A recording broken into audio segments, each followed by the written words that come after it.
کچھ بھی کہنے سے پہلے اس آیت کو غور سے پڑھیں، پھر آپ کو وہ راز بتانے والا ہوں جسے آپ نے پہلے کبھی نہ سنا ہوگا اور نہ پڑھا ہوگا۔ قرآن میں اللہ فرماتا ہے، ان کے پاس دل ہیں مگر وہ ان سے سوچتے نہیں۔ اس آیت پر غور کرتے کرتے اور سرچ کرتے کرتے آج اس ویڈیو میں آپ کے سامنے ہوں، اور یقیناً آپ بھی سوچ رہے ہوں گے کہ دل کا سوچنے سے کیا تعلق، کیونکہ سوچنے کا کام تو دماغ کا ہوتا ہے، دل تو محض خون پمپ کرنے کا ایک آلہ ہے، تو پھر یہ سوچنے سمجھنے اور فیصلہ کرنے والا انسانی جسم کا حکمران کیسے؟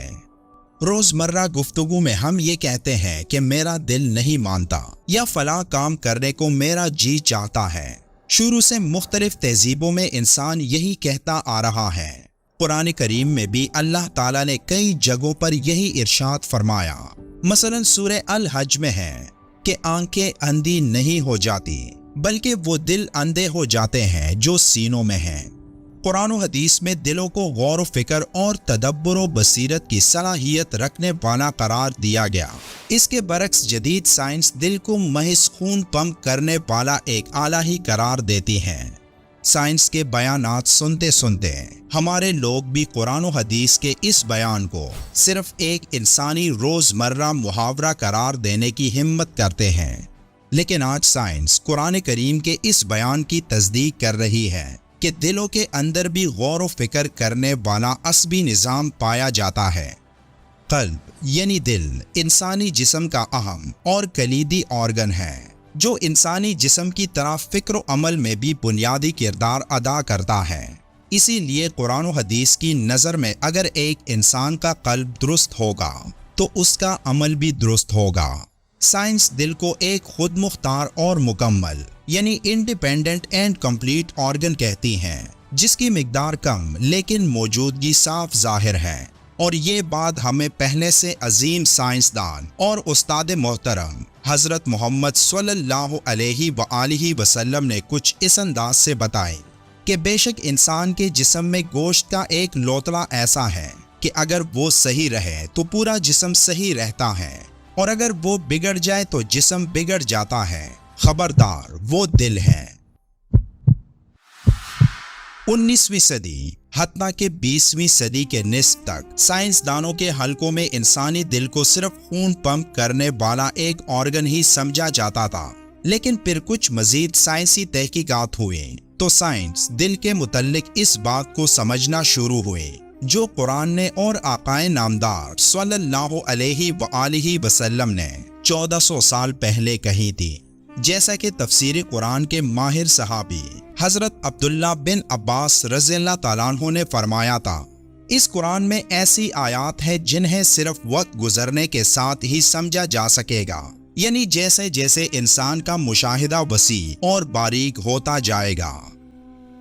انسانی دل کے ساتھ بھی کچھ ایسا ہی معاملہ ہوا کہ جدید سائنس نے انسانی دل کے متعلق اب یہ سمجھنا شروع کیا کہ اس میں بھی ذہانت کے خانے ہیں۔ جدید سائنس اور تحقیقات نے مشاہدات اور تجربات کی روشنی میں یہ بات تسلیم کی ہے کہ انسانی دل کے اندر ایک چھوٹا دماغ موجود ہے جو کہ تقریباً 40,000 اعصابی خلیوں یعنی نرو سیلز پر مشتمل ہوتا ہے۔ اس بات کی تصدیق کینیڈا کے ایک medical doctor J Andrew armour نے کی ہے۔ ڈاکٹر آرمر کے مطابق دل میں موجود 40,000 خلیے دل کو انسانی جسم کا بادشاہ اور خود مختار بنانے کے لیے کافی ہیں۔ تحقیقات، مشاہدات اور ثبوت کی بنا پر اس نے کامیابی سے ایک نئے میڈیکل فیلڈ کی بنیاد رکھی جسے نروس نیورو کارڈیالوجی کہا جاتا ہے۔ ڈاکٹر آرمر نے دل کے اعصابی نظام کو A Little Brain in the Heart کا نام دیا۔ ایک اور بیان میں ڈاکٹر آرمر نے یہ بھی بتایا کہ انسانی دل ایک خود مختار آرگن ہے، اور دلچسپ بات یہ ہے کہ جب انسانی دماغ دل کو دھڑکن تیز یا کم کرنے کے لیے سگنلز بھیجتے ہیں تو دل اپنی مرضی کے مطابق ریئیکشن کرتا ہے، اور کبھی کبھار تو دل کا ریئیکشن بالکل برعکس بھی ہوتا ہے۔ دل کے اس چھوٹے سے دماغ کے نخرے کچھ زیادہ ہیں کیونکہ وہ ایک مخصوص انداز میں سوچ بھی سکتا ہے، جو کہ دل کو ایمرجنسی حالات میں دماغ سے پہلے فیصلہ کرنے کی طاقت دیتا ہے۔ دل دماغ سے سگنلز یا مدد لیے بغیر بھی ایک خاص مدت کے لیے زندہ رہ سکتا ہے، جو کہ خود مختاری کا بڑا ثبوت ہے۔ دل کے چھوٹے سے دماغ میں شارٹ ٹرم میموری کی صلاحیت بھی موجود ہوتی ہے، جس سے وہ نہ صرف ایک خاص مدت کے لیے معلومات سٹور کرتا ہے بلکہ محسوس بھی کرتا ہے۔ تاہم دل اور دماغ کے تعلق کو بھی غیر لازمی قرار نہیں دے سکتے، کیونکہ انسانی جسم ایک مخصوص طے شدہ نظام کے اصولوں کے مطابق کام کرتا ہے، جسے کوآرڈینیشن اینڈ کنٹرول کہا جاتا ہے۔ تحقیق سے یہ بات بھی معلوم ہوئی کہ دل الیکٹرو میگنیٹک فیلڈ کی مدد سے دماغ اور بقیہ جسم کو اطلاعات پہنچاتا ہے۔ دل انسانی جسم میں سب سے زیادہ طاقتور الیکٹرو میگنیٹک فیلڈ پیدا کرتا ہے، جو انتہائی تناسب سے کافی دور تک پھیلتی ہے۔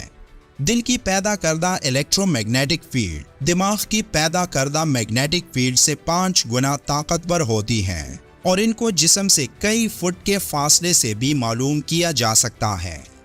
سائنس کا ماننا ہے کہ انسانی روح کا اصل مکان دل ہوتا ہے۔ یہی وجہ ہے کہ غیر مسلم جب بھی دل کا ذکر کرتے ہیں تو روح کا بھی ذکر کرتے ہیں۔ حتیٰ کہ مغربی عیسائی مصنفین اس بات کا اعتراف کرتے ہیں کہ ہمارے دلوں میں اس جنت کی یاد ابھی پائی جاتی ہے جس سے حضرت آدم علیہ السلام کو نکالا گیا تھا۔ مثلا مغربی مصنف رچرڈ بائن برگ اپنی کتاب میں لکھتا ہے، ہماری مصروفیات بری زندگی کے ہنگاموں کی تہ میں ہمارے دلوں اور ہمارے اجسام کے خلیوں کے اندر ایک کھوئی ہوئی جنت یعنی اے پیراڈائز لاسٹ کی خفیہ یادیں پوشیدہ ہوتی ہیں، جنہیں ہم جنت میں اپنی مشترکہ بچپن جیسی زندگی یعنی اپنی شیئرڈ پیراڈائزل انفینسی کہہ سکتے ہیں۔ قرآن پاک میں دل کے بارے میں تقریباً 130 مرتبہ ذکر آیا، اور ان آیات سے یہ بات واضح ہے کہ دماغ کی طرح انسانی دل بھی سوچتا، سمجھتا اور غور و فکر کرتا ہے۔ اسی طرح بے شمار احادیث ایسی ہیں جن میں دل کے بارے میں ایک واضح پیغام ہے، جیسے سنن ابی داود میں موجود ہے کہ نماز کی صفوں میں آگے پیچھے مت ہو، ورنہ تمہارے دل بھی مختلف ہو جائیں گے۔